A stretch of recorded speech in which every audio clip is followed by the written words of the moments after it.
no quiere decir que sean los únicos, pero vaya, sí son los más representativos. Como pueden ver, es un sistema de 3 tipos de óxidos. Y si lo ven un poco más a detalle, es una combinación tanto de generador de red, modificador de red y de un óxido intermedio. Si tú juntas estos 3 materiales, vamos a tener la facilidad de poder lograr llegar a una estructura vitrocerámica. ¿Sale? Esa también es una, digamos, como una aplicación al momento de combinar los 3 sistemas, digamos, como propios para poder generar un material cerámico o bien un material vítreo. ¿Va?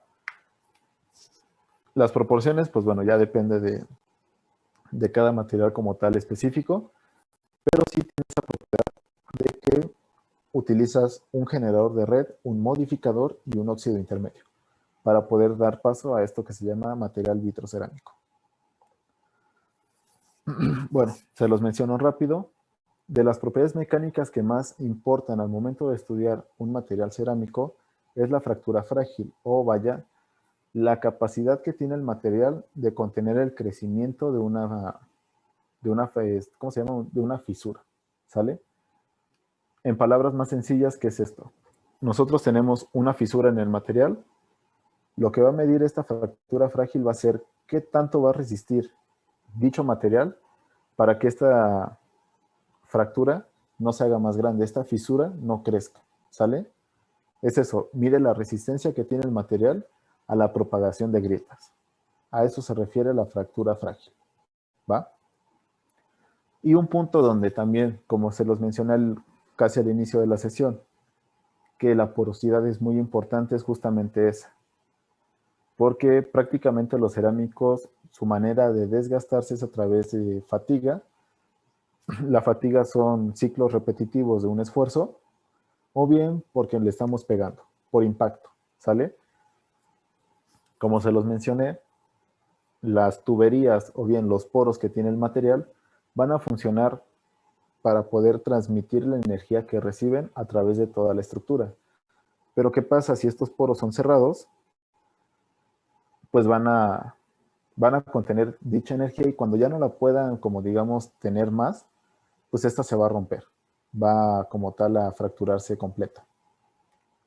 Y ahí empieza la generación de una grieta y posteriormente el crecimiento de esta grieta. También de ahí radica la importancia de la porosidad de los materiales cerámicos. Se tiene que diseñar adecuadamente o bien al momento de seleccionar un material cerámico, se tiene que tomar en cuenta qué tan poroso es este material para la aplicación que queremos. Si queremos un material cerámico para una aplicación que sea un poco más mecánica, que tenga que resistir, digamos, que rozamientos o que tenga que resistir impactos, nos conviene un material cerámico con poca porosidad. Si queremos un material cerámico aplicado como material de aislamiento, nos conviene un material que tenga una alta porosidad para que estos mismos poros, pues vaya, tengan la capacidad de contener el calor sin que éste se fracture. Como tal, es esto. Y bueno, hay varios métodos para poder como determinar o poder estudiar las grietas que existen en los materiales cerámicos. Las más importantes o las que más se utilizan son estas 3. Utilizamos rayos X, también utilizamos rayos gamma.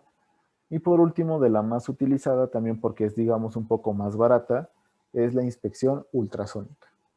¿Sale? Cada uno de estos tipos de estudios nos va a detectar, pues, diferente tipo de grieta y, sobre todo, el tamaño de dicha grieta.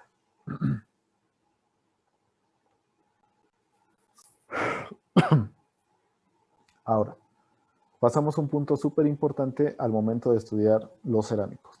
Como se los digo, un cerámico a temperatura ambiente prácticamente es indeformable. Si nosotros tratamos de deformar el material, es decir, tratamos de hacer dislocaciones de los planos cristalinos, prácticamente el material va a generar o va a preferir romperse primero antes de romper ese equilibrio electrostático. Simplemente porque, pues, volvemos a lo mismo, el enlace iónico o está en esa posición o prefiere completamente disociarse. Es por eso que a temperatura ambiente, pues prácticamente es indeformable un material cerámico. Pero ¿qué pasa? A medida que nosotros aumentamos la temperatura, este material va a empezar a tener termofluidez.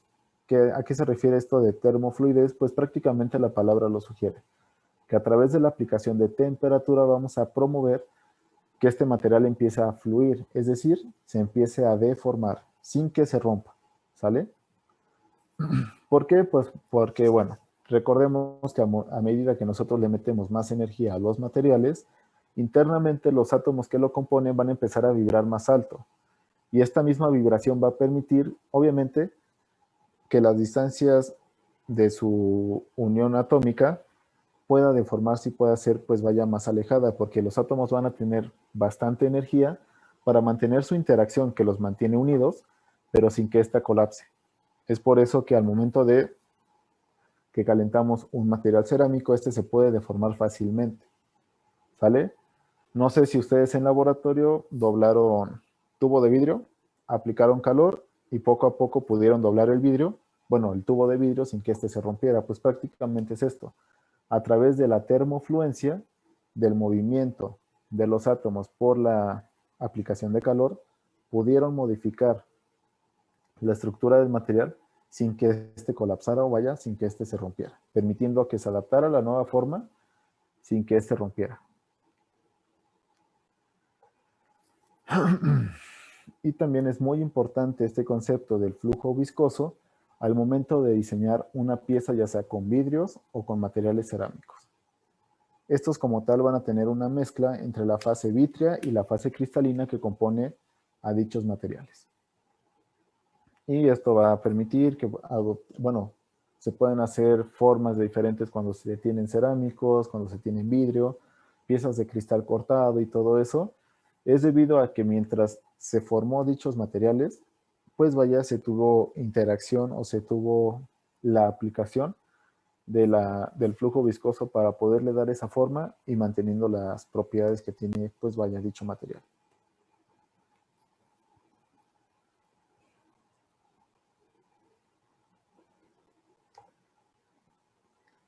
Y prácticamente ya para acabar este tema, tenemos los materiales refractarios. ¿Qué es esto? Pues bien, una característica de este tipo de material cerámico es que van a tener tamaños de grano muy gruesos, es decir, muy grandes. La porosidad aparente que estos materiales van a tener siempre va a estar oscilando en un rango de 20 a 25%. ¿Sí? ¿Qué va a permitir esto? Pues bien, los materiales refractarios van a ser estos materiales con la capacidad de resistir mucha temperatura sin que estos se empiecen a deformar por termofluencia. Van a aguantar mucha temperatura y no se van a romper. Un ejemplo de un material refractario como tal son los refractarios de cocina, los que metes al horno y sacas, ese es un material refractario, ¿sale? Las propiedades o características que este va a tener es que su tamaño de grano va a ser muy grande y justamente esto, su porosidad aparente va a estar oscilando entre 20 a 25%. Esto también se les queda como tarea para investigar. Tienen que buscar a qué se refiere cuando se dice que tenemos un refractario ácido, cuando tenemos un material refractario básico, un refractario neutro y también cuando tenemos un refractario especial. ¿Sale? Estos 4 puntos no solamente va a servir para poder determinar como bajo qué condiciones de pH el material empieza a disolverse, sino que también va a definir muchísimo bajo qué, digamos, ambientes el material va a desarrollar de mejor manera la tarea por la cual fue creado o por la cual se quiere implementar en un sistema. Como dato curioso, esto es muy importante al momento de generar biomateriales de base cerámica para implantación. ¿Sale? Búsquenlo, esto se les queda de tarea, buscar qué es un cerámico ácido, qué es un cerámico básico, neutro y especial.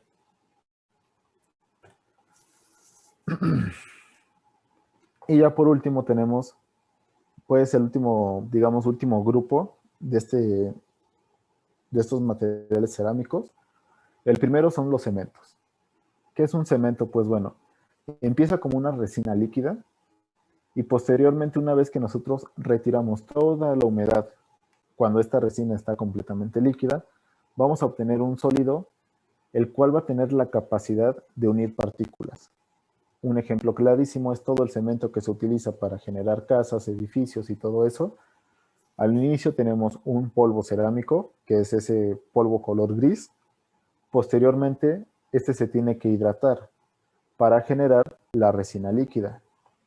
Una vez que se tiene dicha resina líquida, es cuando nosotros lo empezamos a poner sobre las piezas que queremos unir. Principalmente son o tabiques, o cuando se echan los cimientos, que son esas piedras gigantes, van a ser esas partículas que queremos unir. Entonces se echa sobre estas partículas, se pone la otra partícula o bien la piedra. Una vez que esta resina seca, ¿qué quiere decir? Se retira toda la humedad que obtiene o que obtuvo esta resina. Al final vamos a obtener que sirve como un tipo de pegamento. ¿Sale? Y por último tenemos a los recubrimientos. Bueno, penúltimo. Como se los mencioné en una tablita que vimos hace como 7 diapositivas, los recubrimientos pueden ser vidriados y esmaltes, ¿sale? Los recubrimientos vidriados, como su nombre lo sugiere, son aquellos recubrimientos que se van a utilizar para el grupo de materiales cerámicos, ya sean como tal una cerámica, una porcelana o un vidrio como tal, ¿sí? O sea, de naturaleza cerámica. Y los recubrimientos esmaltados son aquellos recubrimientos que solamente van a poder ser utilizados sobre superficies metálicas, ¿sale? Si nosotros queremos ponerle un recubrimiento esmaltado a una pieza cerámica, no va a agarrar, no va a tener un buen desempeño al momento de recubrir dicha superficie. También, si nosotros agarramos un recubrimiento vidriado y se lo ponemos a un metal, tampoco va a agarrar tan bien, no va a ser tan efectivo el recubrimiento que va a tener si lo utilizamos al revés, ¿sale? Y ya por último tenemos las fibras. Estos materiales pueden ser utilizados como un material de refuerzo cuando veamos materiales compuestos, pero también últimamente se tiene eso que se llama fibra de vidrio y todo eso, lo cual tiene un poco de interés un poco más tecnológico y que facilita, pues vaya, el transporte de energía, que al final es ese tipo de comunicación que tenemos a través de la fibra óptica. Y como tal, esto es todo lo que se tiene para materiales cerámicos. Cuando se utilizan fibras de manera de refuerzo, hace que el material sea más resistente, aguante más que se rompa, pues. ¿Sale? Y bueno, ya con esto acabamos como tal los materiales cerámicos. ¿Vamos bien? ¿Tienen alguna duda o ya quedó claro?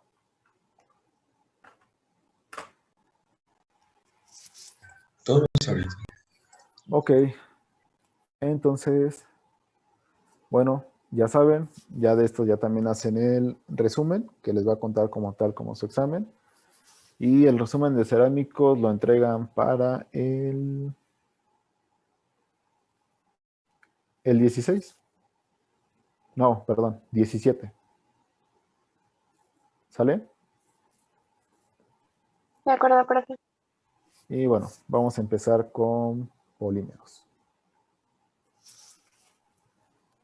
Profe, ¿nos vas a ver las presentaciones? Sí, a ver, déjense la subo de una vez porque la verdad luego se me olvida todo. Va, gracias. Sí, déjense la subo virtual.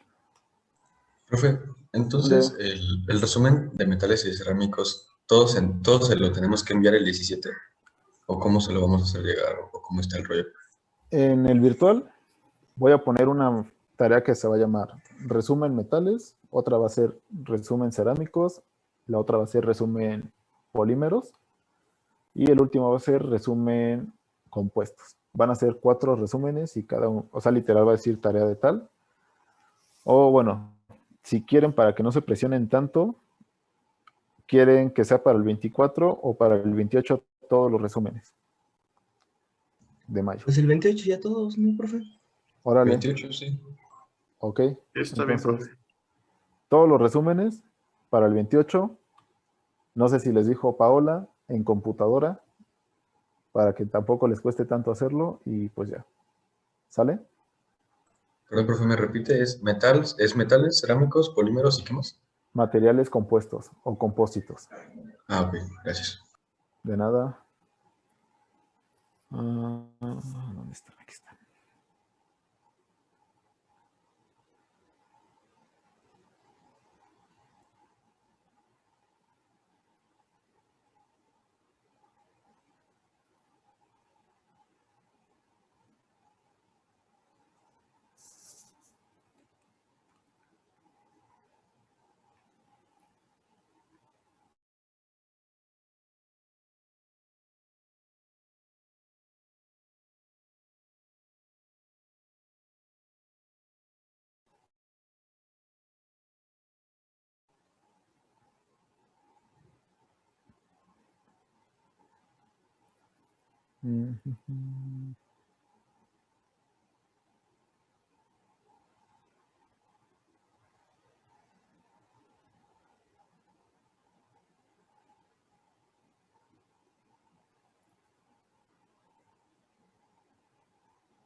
A ver, chequen si ya está la de cerámicos, por favor.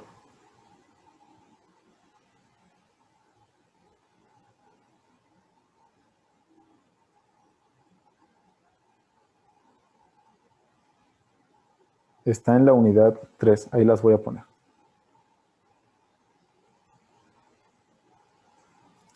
Sí, la de cerámicos ya está.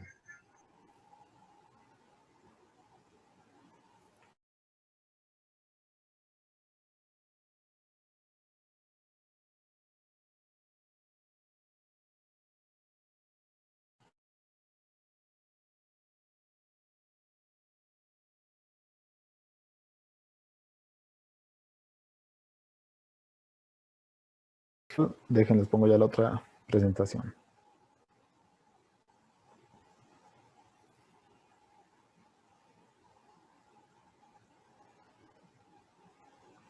Ok, ya les subí polímeros.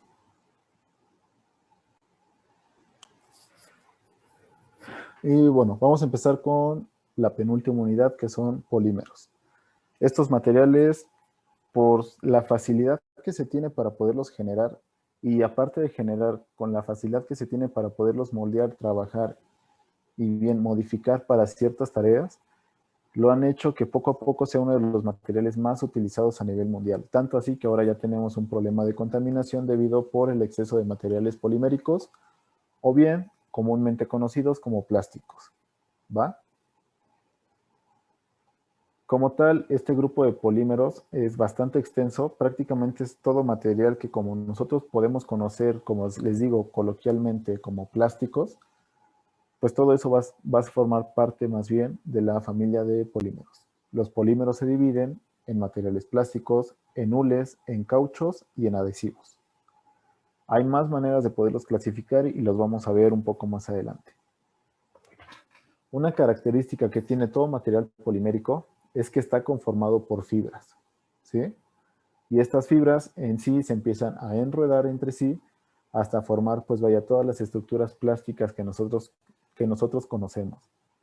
Características que deben tener. Pues bien, las cadenas que componen a dichos materiales cerámicos van a tener un peso molecular que va a rondar entre los 10.000 y el 1.000.000 de gramos por mol. Y la manera en la que nosotros vamos a generar materiales poliméricos, pues va a ser a través de un proceso químico llamado proceso de polimerización. ¿Sale?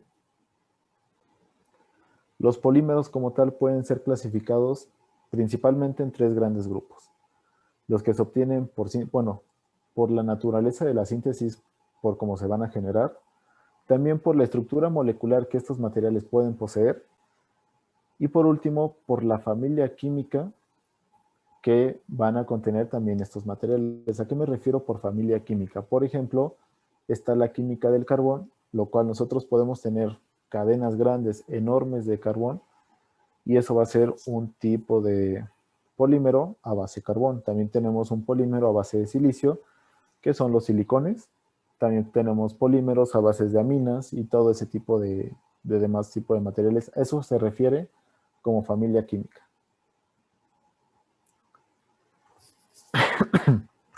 Pero bueno, en la industria comúnmente la clasificación que más se utiliza de los polímeros es la manera en la que estos polímeros tienen su comportamiento mecánico a través de la aplicación de temperatura.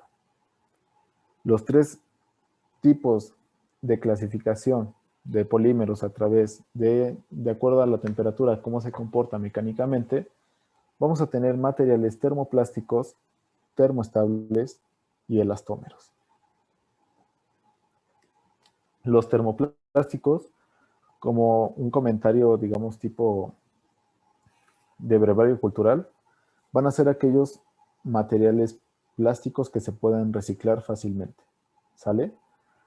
Por lo tanto, pero los termoestables son esos plásticos duros, bastante rígidos, y por lo general es muy difícil poderlos reciclar. Un ejemplo son los envases, lo que se utiliza para tuberías, se me olvidó cómo se llama ahorita. Pero bueno, esos tubos blancos. ¿PVC? Ah, sí, el PVC es un material termoestable, ¿sale? Es polimérico, pero es bastante duro y no sé si han visto que el PVC no se quema.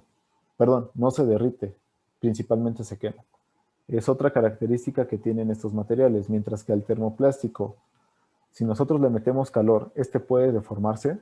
El termoestable, una vez que se forma, adopta como tal una forma definida, y después nosotros queremos volverlo como que a formar aplicándole calor, el material primero se va a quemar antes de que se deforme.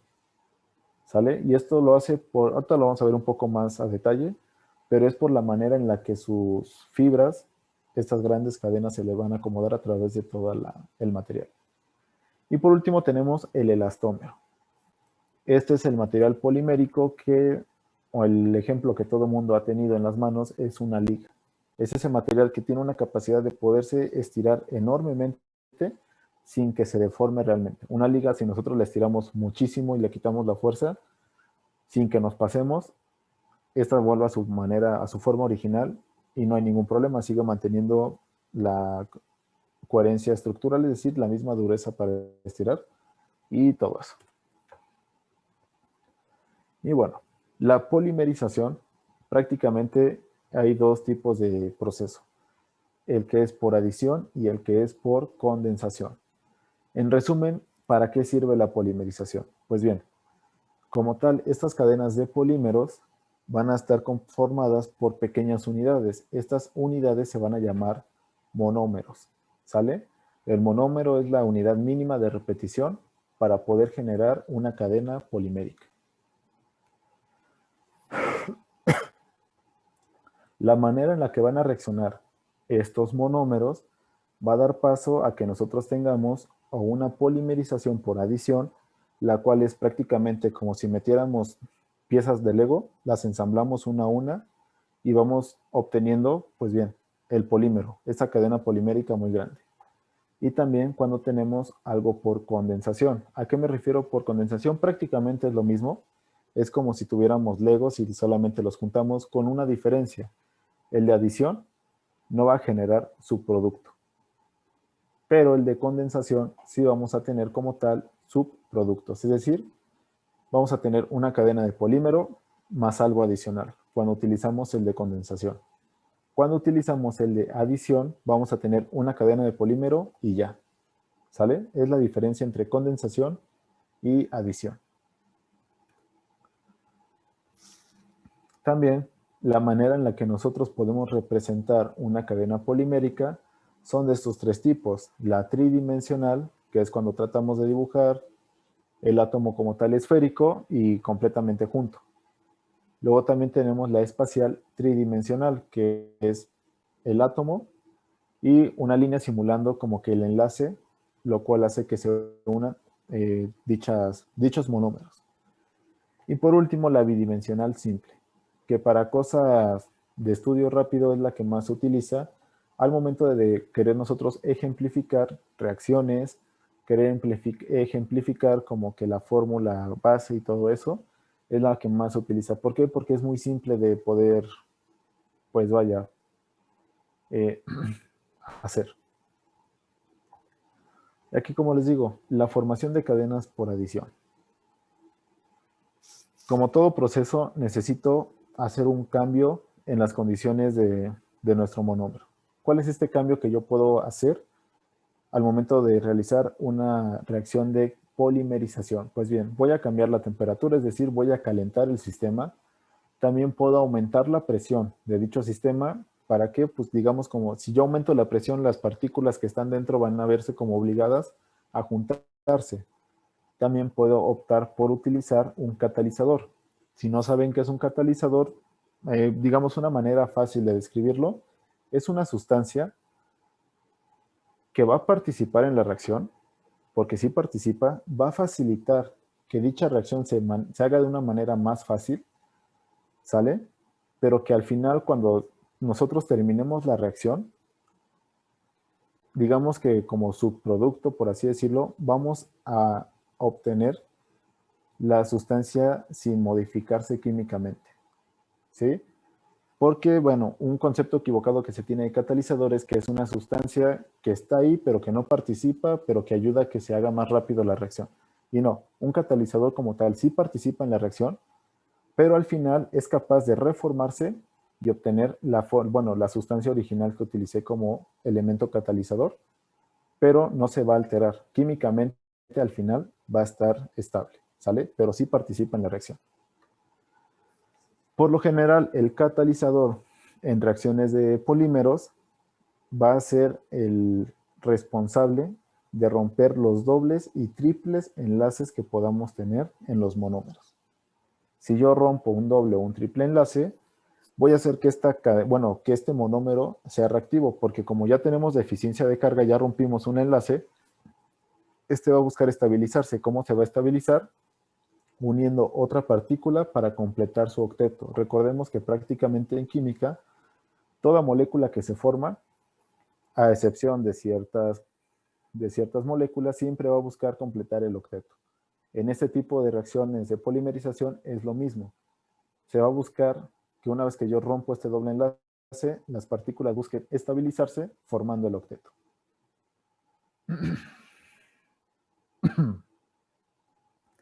Y bueno, como tal, esto es como que lo general para reacciones por adición. Otro punto importante que debemos considerar es que prácticamente la polimerización por adición utilizamos una sola especie de monómero. Es decir, vamos a utilizar un monómero igualito para crecer toda la cadena polimérica. Este tipo de proceso tiene 3 etapas: la iniciación, la propagación y la terminación.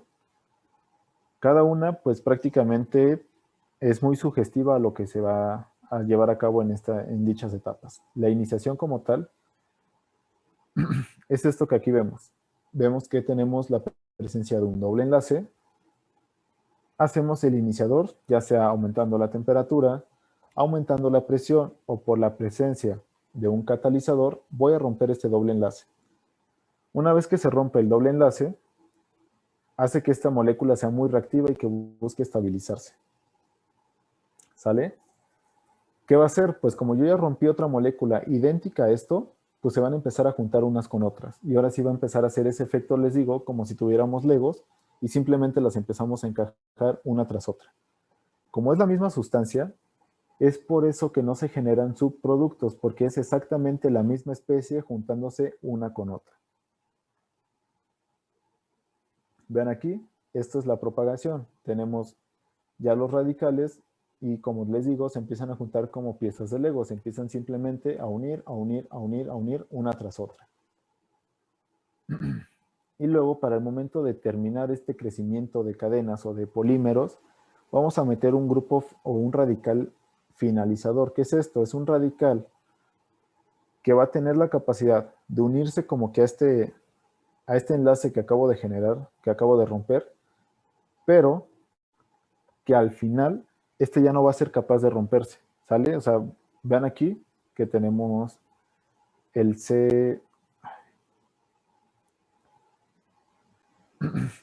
COOH. Este material como tal, bueno, esta molécula como tal tiene la capacidad de poder generar una deficiencia en el carbón, pero una vez que se junta, este ya no se va a romper, va a permanecer completamente estable. Y de esta manera nosotros ya obtenemos un polímero completo, ya no va a crecer porque ya tengo grupos finalizadores. Estos grupos finalizadores ya no van a permitir que se haga el rompimiento del enlace y su posterior crecimiento. ¿Sale? Ya los va a mantener estables. La cadena ya no va a crecer más. ¿Cómo vamos a saber en qué momento ponerle ¿cómo se llama? El radical finalizador?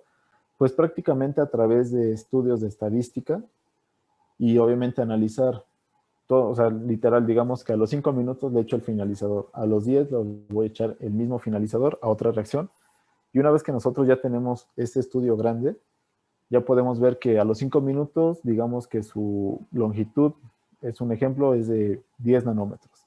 A los 10 minutos son de 7 nanómetros en promedio. Y a los 20 minutos la longitud llegó, digamos, a los 17 nanómetros. Entonces, a través de esto se empiezan a hacer como que estadística y decir, bueno, si lo queremos una longitud promedio de tanto, tenemos que cortar la reacción pasado tanto tiempo. Pero como tal no hay una fórmula que te establezca que a tanto tiempo échaselo y ya tienes esta longitud. Dependiendo de las condiciones experimentales, es como se define en qué tiempos de echar cada cosa.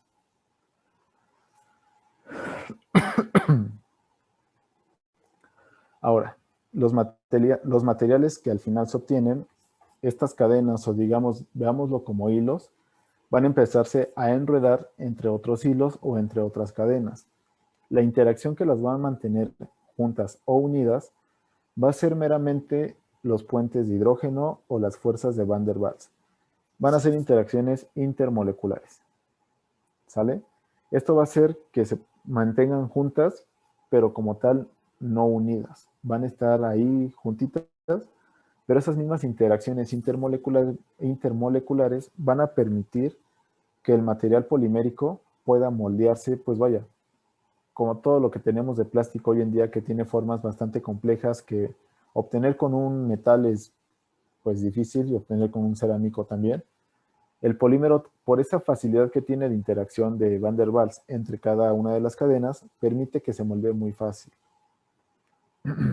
Y aquí, como les digo, el proceso de polimerización prácticamente es una distribución estadística para poder determinar la longitud de las cadenas en determinado tiempo que nosotros cortamos dicha reacción. Y bueno, aquí está un problemilla. Ahora sí, vamos a pasar al mecanismo de la condensación. Como les digo, en este proceso vamos a ocupar monómeros de diferente naturaleza, es decir, vamos a tener monómero A y monómero B.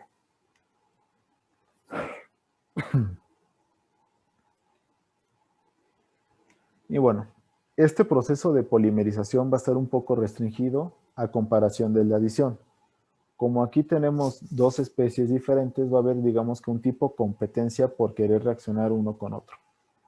Entonces, prácticamente la longitud de la cadena final, un parámetro que va a definir mucho qué tan bueno o qué tan malo es la polimerización, es la facilidad que van a tener las cadenas de difundir una sobre otra. Es decir, la facilidad que van a tener de moverse una sobre otra. A eso se refiere. Si la movilidad entre cadenas es muy difícil, la longitud de cadenas va a ser muy pequeña.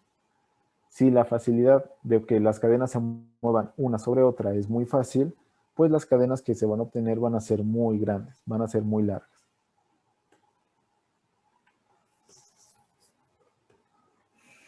Y aquí tenemos este ejemplo.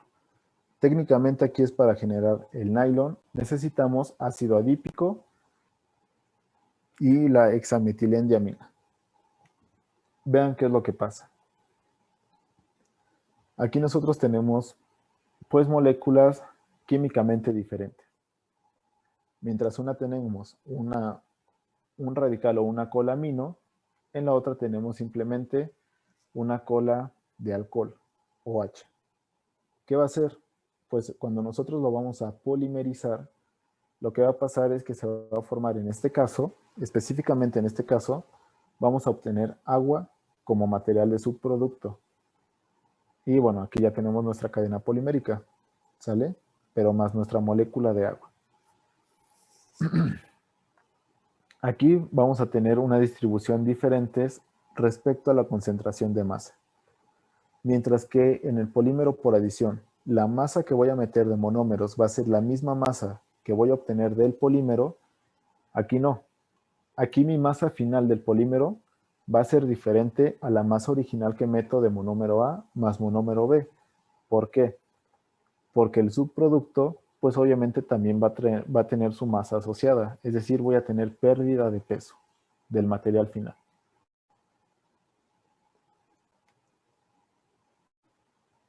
Ese es un problema.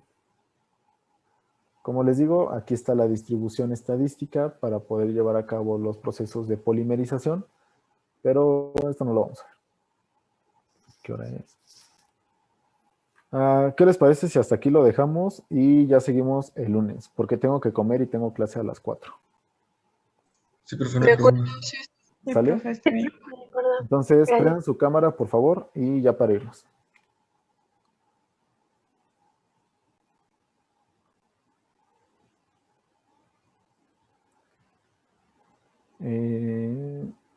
Ok, ahí va la foto. 1, 2 y 3. Listo, tengan buen fin y los veo el lunes. Gracias, igualmente. El lunes es puente, ¿no? El lunes es puente, profe. ¿A poco? El día de El las 10 de mamás. mayo. Es el 10 de mayo. Sí, ya. Qué cosas. Bueno, los veo el martes, pues. Está bien. ¿Sale? Vamos a ver. Luego, profe. Bye. Hasta luego. Tenga buen día. Igual, bye. Cuídate.